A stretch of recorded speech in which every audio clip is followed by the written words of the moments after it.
Ліза, пойдем додому, уроки уже скончились. Ой, Алиса, почекай, я только дочитаю книгу, не могу оторваться. Что за книга такая? 10 копеек, якая дробість.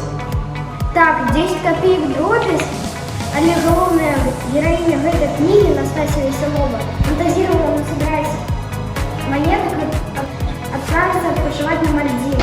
На Мальдивы? Так она и насобирала? Не, я не придумала, але добру справу могли эти 10 копеек зробить. Откажи мне, коли ласка, а ты коли-небудь сустракался с инопланетянами? Не, а хіба не есть? А Настасья все бровки машет, навіть чаем собирается их почастовать. И что они за детали дают? Якая ты цікава, прочитаешь книгу про таємного гостя, доведаешься. Слухай, Алиса, у тебя ж попугай есть. Да, Гошу предложил. А что? А он тебя розмовляє? Не, я его учила у них. Тоді треба учою взяти уроки у Настасії Веселової. Я на своего Жорка научила.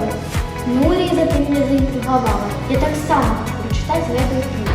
Коли ласка, возьми в библиотеці книгу Андрея Сидоренки «10 копеек» і прочитай правдиві історії життя Настасії. Яна вельми любила фантазировать і часом попадала у разнастайные истории.